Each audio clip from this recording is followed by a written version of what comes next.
Hoy entrevistamos a quien fue el primer consejero de Educación del Gobierno de Canarias de aquellos primeros años de los 80. Es el profesor Luis Balbuena. A lo largo de la entrevista que le hemos realizado, él nos hará y nos contará sus testimonios de cómo fueron aquellos primeros años de creación, de constitución de la Consejería de Educación y de lo que era el inicio de la arquitectura, de la estructura del sistema escolar en Canarias. Haremos también repaso a lo que ha sido su biografía académica, formativa y profesional. Recordaremos lo que fue la creación de la Asociación Científica de Profesores y Profesoras de Educación Matemáticas aquí en Canarias, que cuando arrancó era conocida como Isaac Newton y hoy lleva precisamente, hoy en día, el nombre del profesor Luis Balbuena. Y hablaremos también, conversaremos sobre qué importancia tiene hoy las matemáticas en esta sociedad tan tecnologizada y la relevancia de formar adecuadamente a los niños, niñas y jóvenes en este campo de conocimiento. Y yo les invitaría, insisto, a ver esta breve entrevista, pero también tenemos una versión más amplia de la misma, donde pueden acceder, digamos, a la versión completa de todo lo conversado con el profesor Luis Balbuena. Muchas gracias. Yo en la época de profesor de la universidad, era la famosa época del penenado, de los PNN, y allí pues tuve la fortuna de conocer a mucha gente interesante, que incluso de ellos han sido amigos míos de toda la vida, de esos amigos permanentes y fieles, ¿no? Y tuve la fortuna, como digo, de conocer a uno en especial, que fue a Jerónimo Saavedra, porque Jerónimo Saavedra en aquel momento era PNN también, porque claro, también pasó por esa etapa, y él era el que había sido elegido representante de los PNN por la Facultad de Derecho, y yo lo había sido por la Facultad de Ciencias. Eso me hizo compartir con él determinadas experiencias interesantes, y bueno, yo ya tenía en aquella época fama de ser un poco, en fin, izquierdoso, digamos, ¿no? No llegué a afiliarme nunca al partido, pero sí trabé una amistad muy sincera, que conservo afortunadamente, con Jerónimo, y cuando ya recuerdas que en el año 82, en octubre, todas las encuestas preveían un triunfo aplastante del Partido Socialista, y a mí me pidieron, desde mi independencia, si yo quisiera o podría colaborar para tratar de sacar lo que se nos venía encima, o lo que se les venía encima, ¿no? Les dije que sí, y tuve un nombramiento previo al de consejero, que fue el de delegado provincial del Ministerio en Tenerife. Cuando ya se hacen las elecciones autonómicas y Jerónimo Saavedra pues, es nombrado presidente, pues un día me llamó para si quería asumir la Consejería de Educación. Yo no sabía muy bien lo que era aquello, bueno, no lo sabía nadie, ¿no? Porque estábamos empezando. Y por supuesto le dije que sí, vamos, sin dudarlo además. Recuerdo que le puse un par de condiciones, cuando ya le dije que me dejara pensar un poquito total que le puse un par de condiciones que él pues aceptó. Yo le dije, bueno, yo lo único que quisiera es que si yo veo que esto me queda ancho, que me deje dimitir y que no intente disuadirme. Y eso se sonrió y demás. Y la segunda le dije, y por otro lado me gustaría que me dejaras elegir el equipo para que me acompañe en esta aventura. Total que se lo pensó un poquito más, pero me dijo que sí. Y aquello fue un poco la clave, o una de las claves, creo yo, ¿no? Es mi opinión, vista con tanta perspectiva ya, una de las claves de que aquello saliera adelante, porque me busqué un grupo de colaboradores ya conocidos por mí, que sabían cuál era su talla, ¿no? Y así pues empezamos a trabajar en aquella cosa que, ya digo, no sabíamos muy bien lo que era. Teníamos muchas ideas, muchas cosas, pero porque ni siquiera la transferencia se había hecho. Date cuenta que nosotros tomamos posesión, creo que fue en junio, y el paquete, por llamarlo de alguna manera simbólica, es decir, la transferencia llegó en agosto, finales de agosto. José Carlos Guerra, que asumió la viceconsejería con un papel muy acorde con su inteligencia, Cristóbal García Rosario, personal, Manuel Torres Estinga y Emilio Mayoral, Rosa Martínez Conde como secretaria general, que era una catedrática de inglés, pero con unas capacidades increíbles. O sea, ella iba a las reuniones de secretarios para preparar, por ejemplo, los consejos de gobierno y barría, ¿sabes? Porque era de unas capacidades tremendas. Después tuvimos dos directores territoriales que hicieron un magnífico papel. En aquella época era una figura muy importante, que fueron Tony Miranda en Las Palmas y María Jesús Serviá, una mujer totalmente capaz, aquí en Tenerife, ¿no? La provincia de Santa Cruz de Tenerife. Y ya digo, con ese equipo, bueno, y me queda el que desgraciadamente nos ha dejado, que es Ramón Álvarez Brown, que llevó toda la parte de construcciones escolares, que ahora cuando te dé algún dato, pues verás que fue un poco la estrella de aquella consejería, ¿no? Problemas había muchos porque, como te nombraba antes, el sistema educativo era muy escuálido, ¿no? La administración central, pues en fin, hacía lo que podía, estaba claro, pero está claro que no era todo lo que esto necesitaba, porque claro, esta es una región también un poco especial y por la fragmentación geográfica y demás, y algunas fórmulas que podían servir a lo mejor para la ancha Castilla o para el Levante español, pues no servían para Canarias y eso había creado muchos problemas y demás. Entonces, en fin, diseccionar todo aquello y hablar de todo lo que hicimos nos llevaría varias horas, pero sí quiero destacar algunas cosas, ¿no? Desde luego, lo que era más llamativo era la red de centros escolares.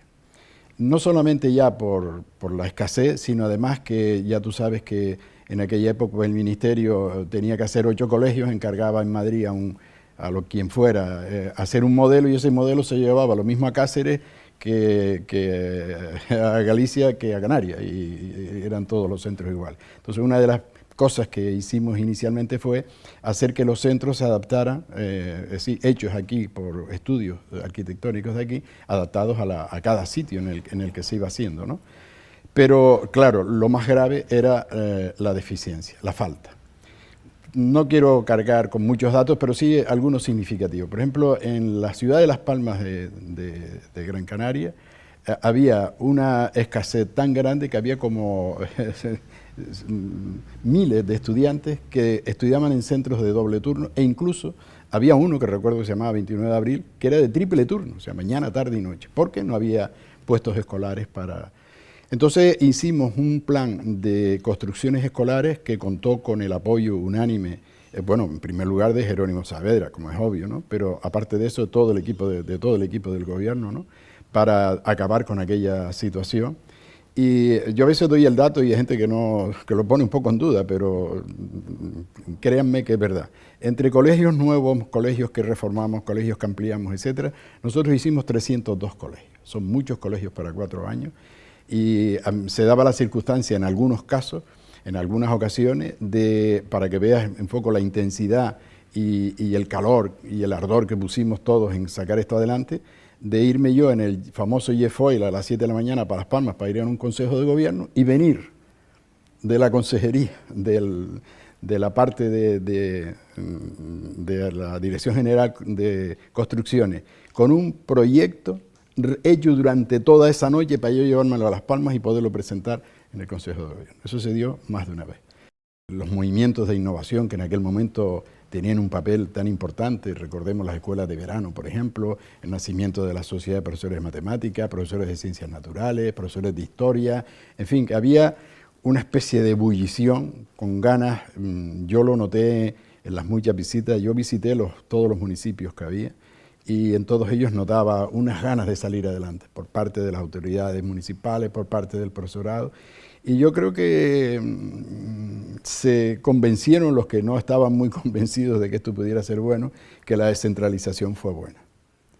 Yo creo que en general sí hubo una colaboración y un deseo de sacar aquella situación adelante, yo diría que por parte de todos los sectores. Por ejemplo, las APAs, que además eran recientes y nosotros apoyamos en todo lo que pudimos, tal.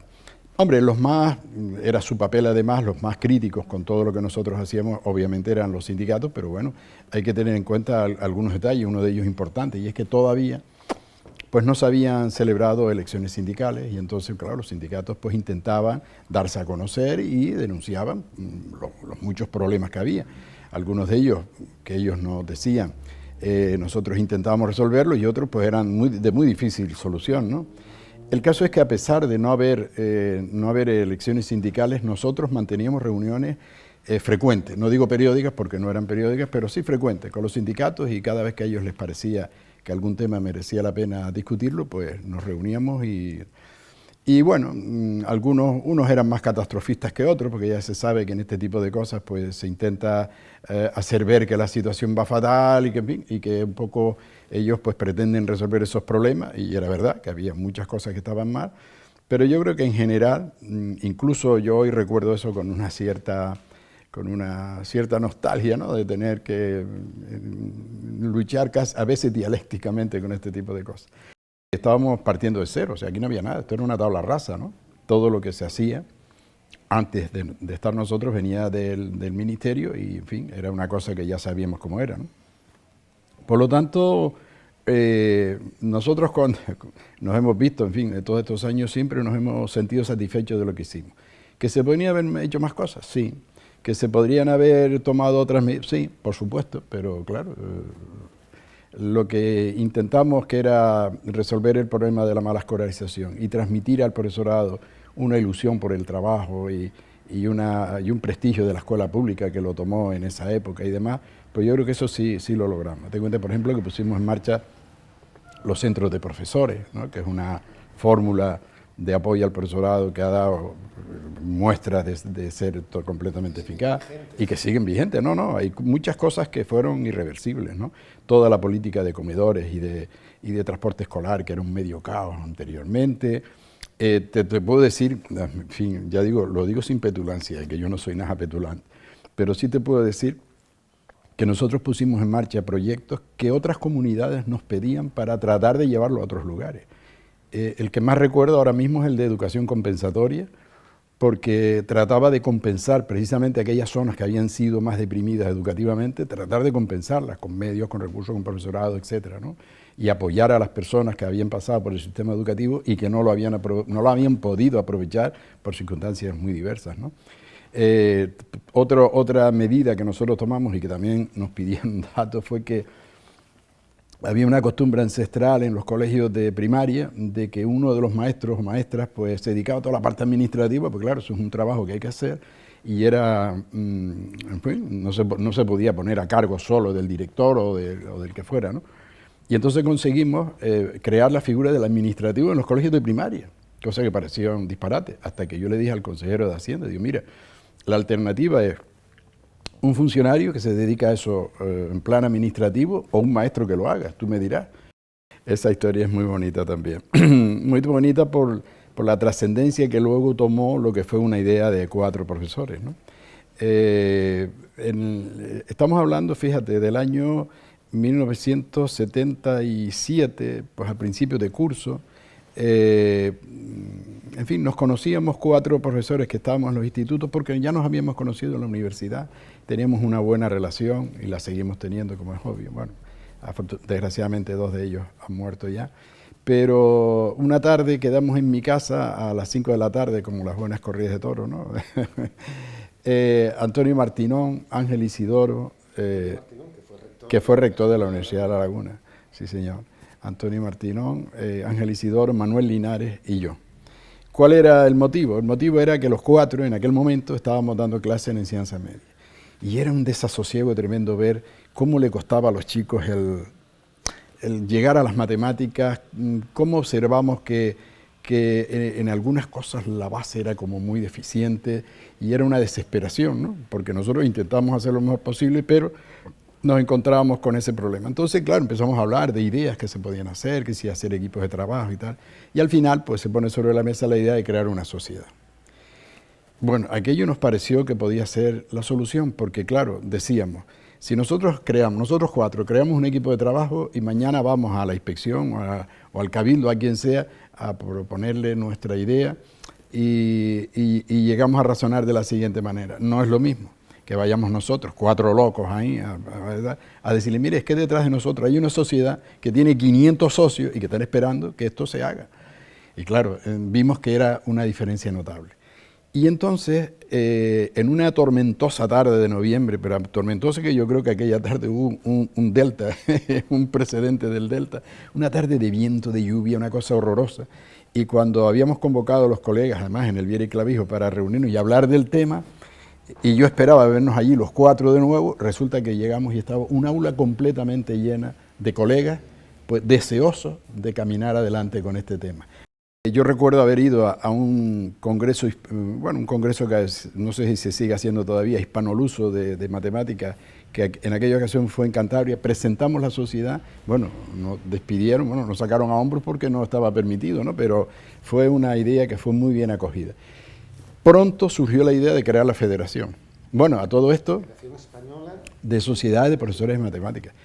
A todo esto, yo fui el primer secretario general de esa neonata sociedad y de presidente fue don Francisco Esteves, digo don porque era un hombre muy respetado, incluso por mí, claro, que era de Las Palmas, o sea, con lo cual ya empezaron ahí una serie de equilibrios.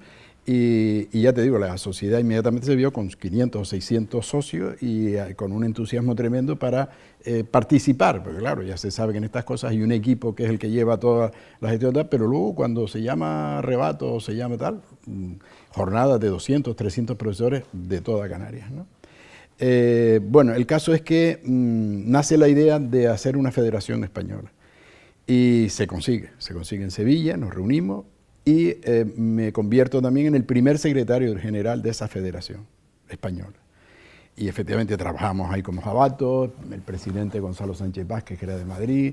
Total que en el año 95 acudimos a Santiago de Chile, a un congreso interamericano, y se plantea la idea de hacer una federación iberoamericana de educación matemática, ese señor, la FICEN. El caso es que en aquel momento pues no se vio conveniente porque había muchas sociedades, la peruana, de Bolivia, además que acababan de nacer y no sabían muy bien lo que yo les estaba hablando. Entonces se quedó ahí como una especie de velita encendida, que yo me encargué de mantenerla encendida hasta que en el año 2003, aquí en Canarias, en el puerto de La Cruz, se crea formalmente la Federación Iberoamericana de Sociedades de Educación Matemática. Y también soy su primer secretario general. Es verdad que las matemáticas tienen su dificultad intrínseca, eso yo no lo niego nunca, y que tiene una cuestión que la voy a explicar, o la suelo explicar con un símil porque me parece muy gráfico, que es el símil de hacer un edificio. Tú haces un edificio pues haciendo los cimientos, poniendo unos muros, unas columnas, etc. Y está claro que si algún cimiento está mal, o le pusiste mal cemento, o una columna se te rompe cuando ya el edificio está terminado, pues el edificio se viene abajo. Pues el aprendizaje de las matemáticas tiene algo de ese edificio. Tú imagínate que un estudiante, pues el día que el profesor explica las fracciones, por poner un concepto muy popular, el día que explica las fracciones, en qué significa, qué bases tienen y tal, pues esa semana el estudiante ese no puede ir a clase porque está enfermo, porque tuvo un duelo, por lo que sea, ¿no? Bueno, ese alumno se va a quedar prácticamente para toda su vida con una deficiencia en las fracciones. Y tú dices, bueno, eso no tiene mayor importancia, un momento, que luego cuando llega la trigonometría, por ejemplo, tiene que manejar fracciones, y cuando llega no sé qué, tiene que manejar fracciones. Es decir, le va a quedar ahí como una especie de cemento mal puesto que le va a resentir el edificio matemático en cualquier momento. Porque esa estrategia me explican el tema, me lo estudio bien, lo apruebo, y a Dios muy buena, en matemáticas no vale. Ese tipo de estrategia, o esa estrategia de intentar hacer muy significativa la enseñanza de las matemáticas, da buenos resultados, da muy buenos resultados. Yo siempre les decía, por ejemplo, ya que estoy con las cónicas, en la primera clase siempre les decía, miren, las cónicas son unas curvas tan habituales, tan en nuestro entorno, que todos ustedes por la mañana desayunan con 2 cónicas, y algunos se acuestan con una cónica. No todos, pero algunos sí. Claro, eso les creaba, ¿cómo que me acuesto? ¿Y eso qué? Bueno, entonces les decía, bueno, pues estén atentos a la pantalla, ¿no? Que es una frase muy que ya yo les iré explicando todo eso, ¿no? Y entonces, claro, eso no cabe duda que crea una afección a las matemáticas. Ya no te digo después trabajo sobre los calados canarios, que también habría que hablar de eso, pero bueno, quiero decir que son, qué sé yo, las mismas cruces, estas que se utilizan tanto, que se ven tanto, pues también se pueden explotar didácticamente con esta estrategia, etcétera, ¿no? Muchas.